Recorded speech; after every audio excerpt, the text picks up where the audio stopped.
no nosso tema de hoje, aqui na GEAC TV, as leis que regem a renovação.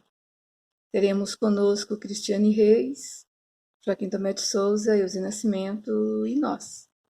Preparando-nos para as nossas reflexões, entre em contato com este belíssimo soneto, Seixo Rolado, que nos mostram a necessidade de nos irmos aperfeiçoando, harmonizando as nossas diferenças, aparando as nossas arestas, sob o amparo das leis que regem a renovação.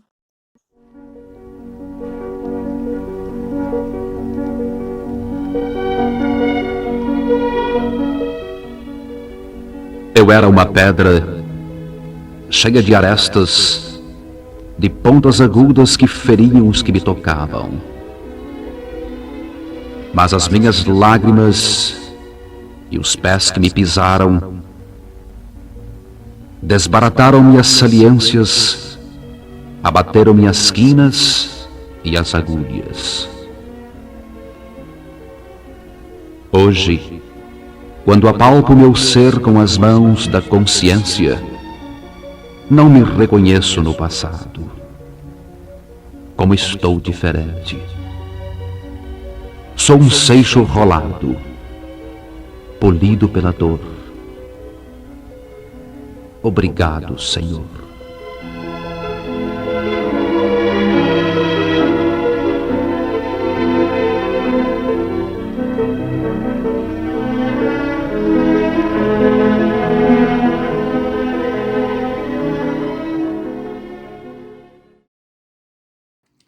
O nosso tema de hoje é as leis que regem a renovação. Nós sabemos que a lei divina ou natural, ela é responsável por todas as leis que regem a renovação. É ela que abrange todas as circunstâncias que nós passamos pela nossa vida. É ela que rege toda a humanidade, sendo eterna e imutável como o próprio Deus. E ela rege a humanidade porque ela está inscrita na consciência de cada ser, seja encarnado ou desencarnado, que faz parte da humanidade. E essa lei, de acordo com o Livro dos Espíritos, ela pode ser dividida didaticamente em 10 leis, de forma a facilitar a nossa compreensão, o nosso processo de construção interna, de compreensão interna dessa lei divina ou natural. A primeira delas, trazida pelo Livro dos Espíritos, é a lei de adoração, que é a elevação do pensamento a Deus, o desenvolvimento da nossa conexão com Deus, o desenvolvimento, consequentemente, da nossa religiosidade. E essa lei de adoração, ela começa a ser mais vivida à medida em que nós desenvolvemos a capacidade de orar, de tecer a prece. Porque a prece, ela nos ajuda nesse processo. Ela é considerada como um ato de adoração. E quanto mais legítima, quanto mais vinda do fundo do coração, mais eficiente é essa prece. Maior a nossa ligação com Deus e, consequentemente, maior o nosso discernimento para nos renovarmos. A segunda lei é a lei do trabalho. O trabalho, ele constitui uma necessidade para todos os seres, seja no plano espiritual quanto no plano material. E toda ocupação útil é trabalho. E essa utilidade, ela está ligada à obrigação de sermos úteis na vida dos semelhantes. Com isso, nós nos aprimoramos e ajudamos também nas obras de Deus, junto aos nossos semelhantes. A lei de reprodução é uma outra lei essencial, porque sem a reprodução dos seres vivos, o mundo corporal pereceria. Nós sabemos que a encarnação, ela é necessária nesse processo e ela é proporcionada por meio da lei de reprodução. E com isso, na história evolutiva do planeta, nós vamos acompanhando o aperfeiçoamento das raças, o desenvolvimento da inteligência e também o desenvolvimento da moralidade. Um dos marcos da lei de reprodução é o casamento para os seres humanos, porque o casamento nada mais é do que dois seres com afeições comuns entre si, que se unem para cumprir objetivos comuns. E isso proporciona o início do desenvolvimento do amor na célula familiar, que, no mais tardar das nossas encarnações, vai culminar com o desenvolvimento do nosso amor pleno por toda a humanidade. Uma outra lei é a lei de conservação, que nos proporciona o instinto de conservação. Num momento como esse que nós vivemos de pandemia, é muito clara a nossa preocupação com o nosso corpo físico, com o cuidado com a nossa saúde. E isso é proporcionado pela lei de conservação. Afinal de contas, a reencarnação é necessária para o nosso aprimoramento e nós temos que zelar pelo nosso corpo físico. A lei de destruição é uma outra lei que proporciona a renovação e pode ser entendida como uma lei de transformação, uma lei em que implica na renovação das nossas ideias, na mudança nos nossos padrões de comportamento cada vez mais para melhor, no abrandamento dos costumes e até mesmo nas transformações físicas que muitas vezes são caracterizadas como destruição. Tudo isso é sintetizado no Livro dos Espíritos na lei de destruição. A lei de sociedade é uma outra lei ligada à renovação, porque nós sabemos que nós estamos destinados para conviver em sociedade. Deus nos criou para conviver em sociedade, porque é por meio dessa convivência e desse auxílio ao próximo e do próximo nos auxiliando, é que nós vamos nos renovando e nos aprimorando cada vez mais. A lei de progresso, obviamente, o homem tem que progredir incessantemente e não pode volver ao estado de infância. Isso quer dizer que não podemos retroceder. E temos que tomar cuidado com os dois maiores obstáculos à lei do progresso, que são o egoísmo e o orgulho. O progresso, conforme disse Leon Denis, ele é caracterizado como uma espiral evolutiva. Então nós temos sempre que focar nessa questão da nossa renovação, da nossa marcha evolutiva bem pautada nas leis de Deus. A lei de igualdade, perante Deus somos todos iguais, e a lei de igualdade, ao mesmo tempo, ela explica as diferenças, né? As desigualdades das riquezas, as desigualdades na maneira de pensar e de agir, que são peculiares ao estágio evolutivo de cada ser. A lei de liberdade, que nos traz a liberdade de pensar, a liberdade de consciência, a liberdade de agir. Mas, ao mesmo tempo, ela também nos traz que o nosso comportamento não pode ser em liberdade absoluta, né? Ele tem que ser pautado em limites, que são devidamente esclarecidos pela lei de justiça, em que prega o respeito aos direitos dos semelhantes. A lei de amor, tão bem caracterizada por Jesus, nos traz essa afeição que nós temos que desenvolver, seja no nosso âmbito familiar, da nossa parentela, tanto espiritual quanto corporal, mas também por toda a humanidade. Essa é a meta, o amor a toda a humanidade. E esse amor, ele é bem vivido e movimentado por meio da lei de caridade, que nos traz que nós devemos amar não só aqueles pelos quais nos afinizamos, mas também aos nossos inimigos, por meio da benevolência, da indulgência e do perdão das ofensas. Que possamos renovar os nossos padrões mentais hoje e sempre. Que assim seja. Caros irmãos e irmãs, que as bênçãos de Jesus nos envolvam. Hoje vamos falar um pouco sobre as leis que regem a nossa renovação espiritual. É conhecido que todos nós devemos e precisamos atender à nossa reforma interior, a chamada reforma íntima. Reforma íntima significa renovação interior, renovação de nosso íntimo, de nossa vida. É renovar as nossas vivências para que elas se ajustem aos ensinamentos que Jesus nos trouxe há mais de 2000 anos. Renovar intimamente significa mudar os comportamentos errados, os comportamentos anticristãos. Ora, as leis que regem esta renovação, essa reforma íntima, são as leis divinas. As leis divinas, aquelas que Deus criou para todos nós, independente de qualquer circunstância e qualquer situação. As leis divinas que os Espíritos falaram na codificação, que essas leis estão inscritas na consciência. Portanto, nós as temos gravadas em nossa consciência, portanto, nós as conhecemos. Allan Kardec, ao falar sobre as leis divinas, apresentou aos espíritos da codificação uma divisão de 10 leis, que ele chamou de leis morais. Portanto, as leis morais que Kardec apresenta no Livro dos Espíritos são as leis divinas que os espíritos falaram na codificação. Essas leis morais estão catalogadas na questão 648 de O Livro dos Espíritos. Essas leis são as seguintes: lei da adoração, lei do trabalho, lei da reprodução, lei da conservação, lei da destruição, lei da sociedade, lei do progresso, lei da igualdade, lei da liberdade e lei da justiça, amor e caridade.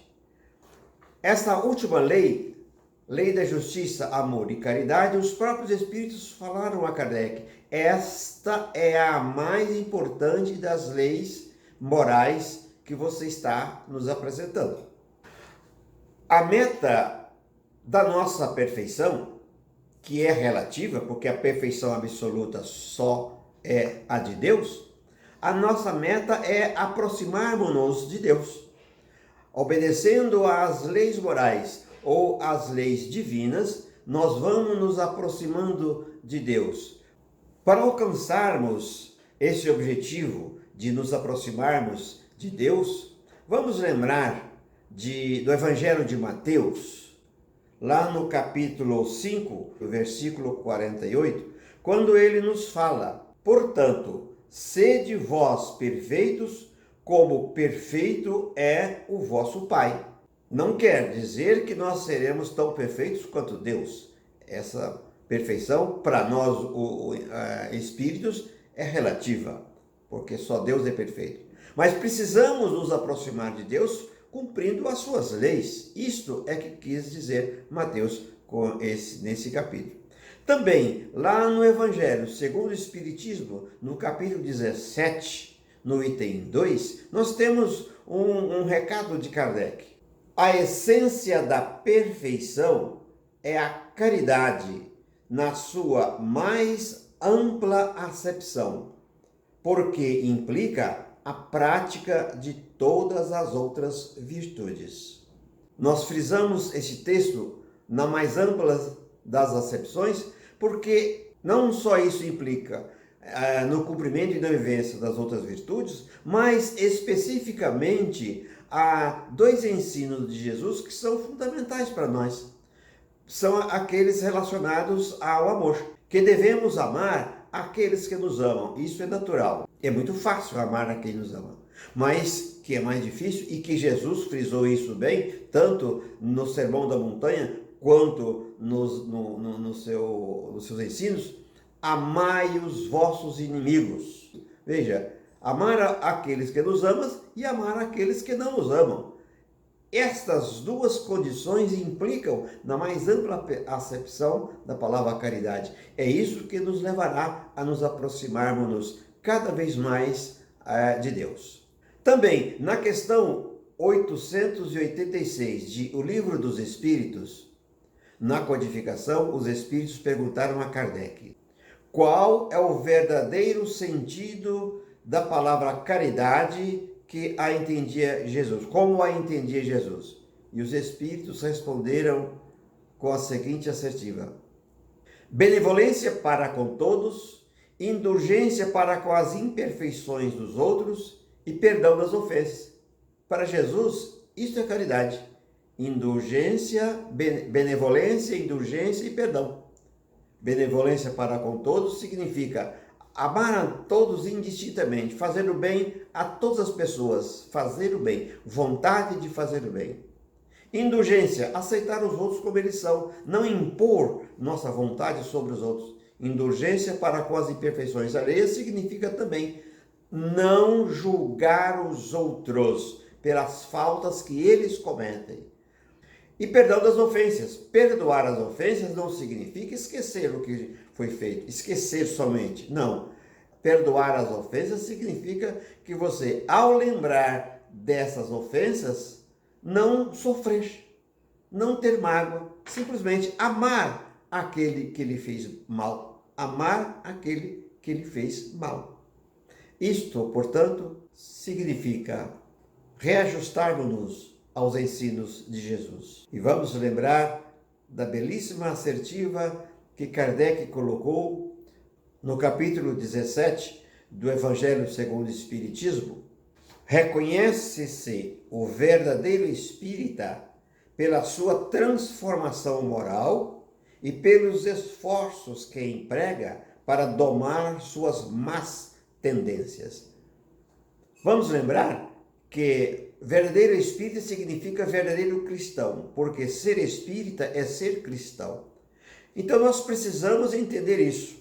Reconhece-se o verdadeiro espírito. Quer dizer, nós, para sermos espíritas, não precisamos esperar sermos espíritos perfeitos, espíritos superiores. Não?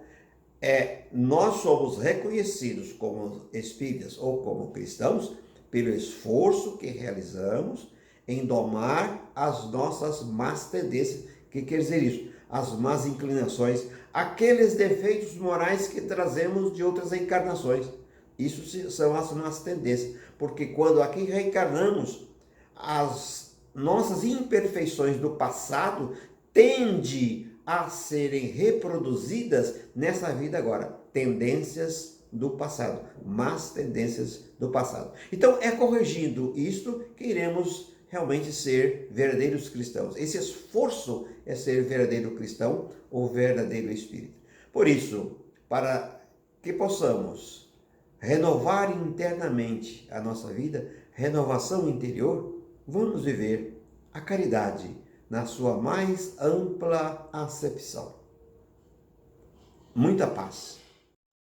Irmãos queridos, juntos mais uma vez, iremos, nesta oportunidade, refletir sobre as leis que regem a renovação. Renovação, vamos interpretar como transformação. Desde Lavoisier, nós já sabemos que nada se cria, nada se perde, tudo se transforma. E, evidentemente, nós vamos trazer esta analogia para o que se passa conosco. Nós estamos constantemente sob a força, o comando da necessidade de execução das leis que regem a renovação. Já as vimos bem explicitadas. Vamos nos lembrar também, não só na ciência, como me referi a Lavoisier, mas também a filosofia budista que diz que nada é permanente. Nada no mundo é permanente. Tudo se modifica. Então vamos nos questionar. Ante as circunstâncias que estamos vivendo, como estamos a cada dia nos transformando, nos renovando, e como é necessário que nós percebamos que caminhamos sob essas leis que foram evocadas. Todos nós estamos sob a lei da adoração, que é o amor a Deus incondicional. Estamos subjugados à lei do trabalho, que é uma necessidade de desenvolver a nossa inteligência. Estamos sob a força da lei da reprodução, porque se não houver reprodução, será exterminada, extirpada, desaparecida a civilização. Temos também a considerar a lei da conservação, que é natural a toda criatura, e também a lei da destruição, que muitas vezes assusta, mas ela deve ser vista como uma necessidade de renovação. Temos a lei da sociedade, porque ninguém viveu para morar sozinho, viver sozinho. Até os monges estão descendo do Himalaia para entrar em contato com o homem, porque aí é que está a verdadeira sabedoria, convivência. Temos também a lei do progresso, que é inexorável.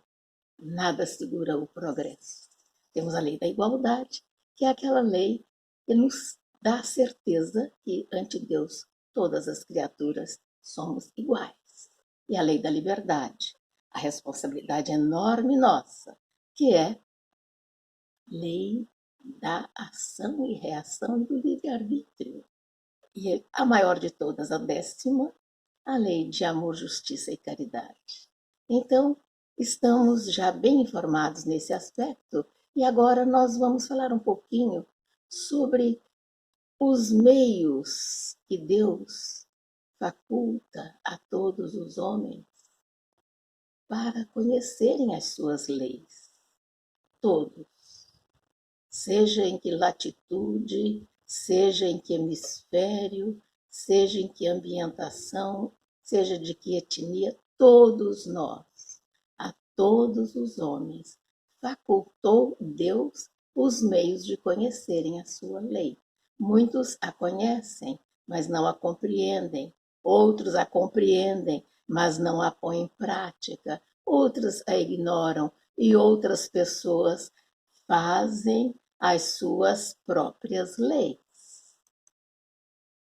E falando destas leis, vamos falar de virtudes, que é o que caracteriza a obediência a essas leis. Esta obediência deve ser feita para que nós tenhamos noção do que seja felicidade. Então, falando de virtudes, nós sabemos que uma das mais difíceis é a humildade. Sabemos também que mais vale pouca virtude com modéstia do que muita virtude com orgulho. Aquelas pessoas jactanciosas que gostam de mostrar seus valores, suas qualidades, seus méritos. Os méritos não são para serem alardeados, eles devem ser descobertos e reconhecidos, não pela pessoa que o pratica ou que lhe chama como direito seu inalienável de poder exercer a sua decisão, o seu poder decisório de mandar na sua vida e de ser rebelde e não obedecer lei nenhuma.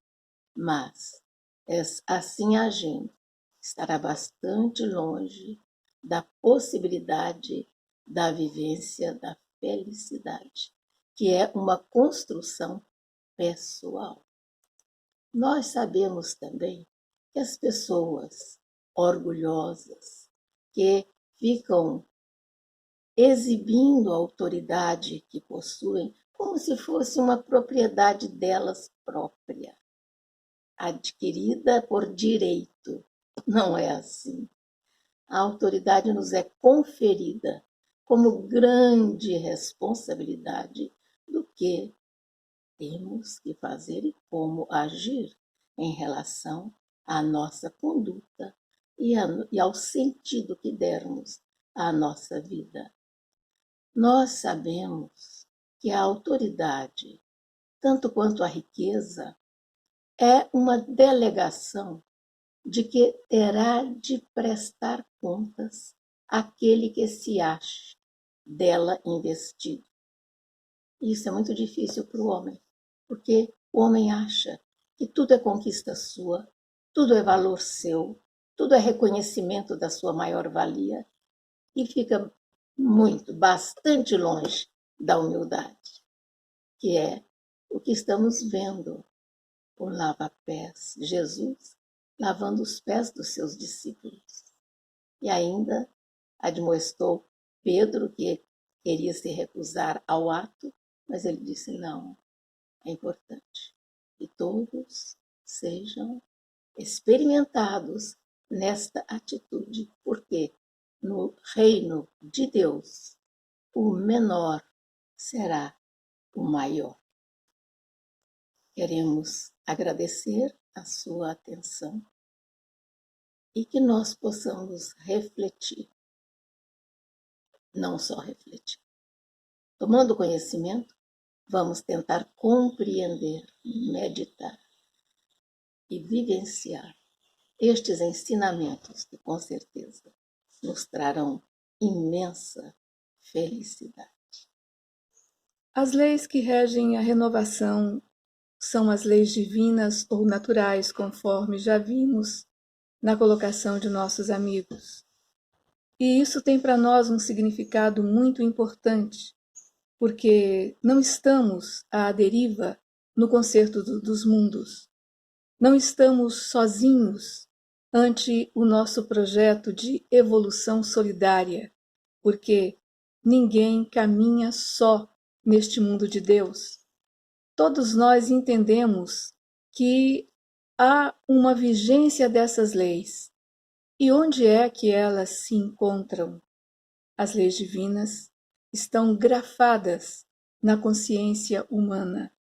O ser espiritual traz em si este dístico de entendimento para que as suas realizações sejam cada vez mais acertadas e menos próximas do erro. Por isso vem a questão: consciência e lei divina, qual a implicação?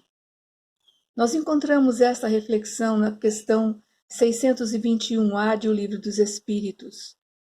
Porque se a lei natural, se a lei de Deus está gravada na consciência humana, implica que todos nós temos dessas leis o conhecimento e devemos nos preparar a cada dia para encarar de frente o desafio de cumpri-las, porque quanto mais nós nos afastamos dos projetos das leis divinas, mais nós complicamos o nosso roteiro sobre o planeta. Então, entenda uma coisa: se a lei está gravada em sua consciência, por que não consultá-la? Por que não entrar em contato com você mesmo? Antes quaisquer desafios, ante quaisquer dúvidas, questione-se. Isto que eu estou querendo me é lícito? Se me é lícito, me convém? Por que esse questionamento? Porque nem tudo que é lícito nos convém, já dizia o apóstolo Paulo. Porque a partir do momento em que você faz uma escolha, você se submete às reações dessas suas escolhas. Então, de repente, você pode achar que dá para você fazer, mas se você não pesar as consequências, você poderá estar entrando em uma roubada. Então, é bom, de alguma forma, você se questionar sempre, porque temos que caminhar com a verdade.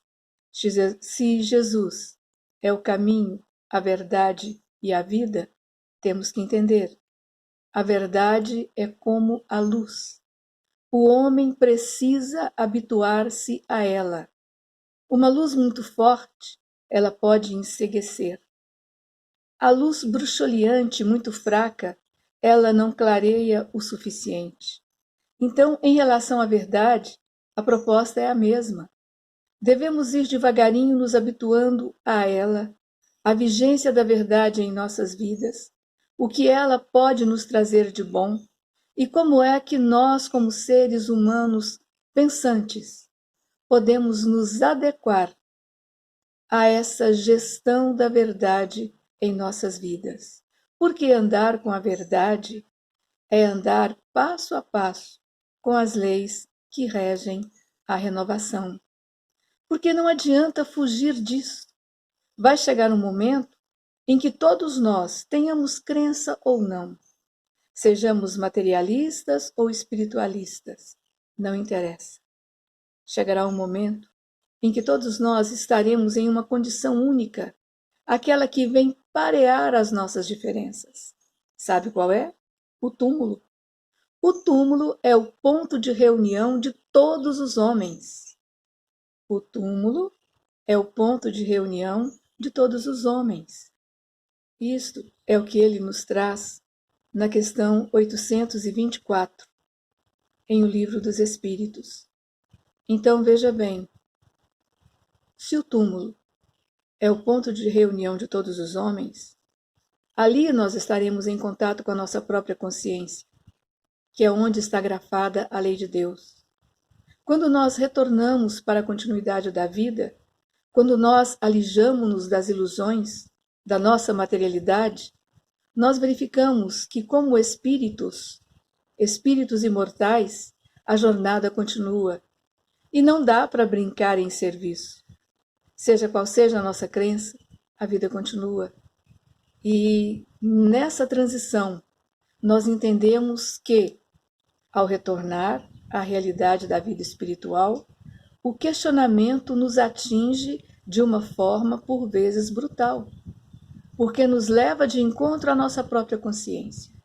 Nos leva de encontro onde está regida e grafada a lei de Deus. E se não tivermos prestado atenção em seus pressupostos? E se tivermos fugido às verdades das leis espirituais? Qual é o nosso posicionamento? Provavelmente teremos problemas. Problemas conosco, no cumprimento da lei. Então, é fácil entendermos que, quanto mais inteligência tem o homem para compreender um princípio, tanto menos excusável é de não aplicar a si mesmo essas leis.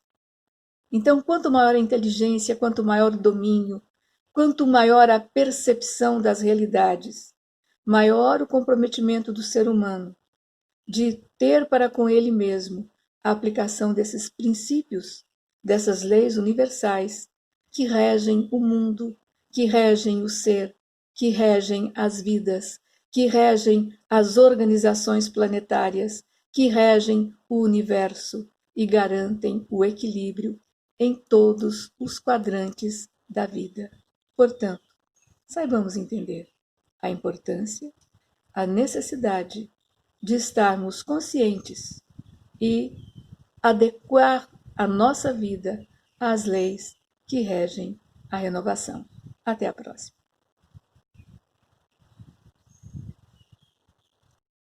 Vamos, nesse instante, fazer a nossa oração final.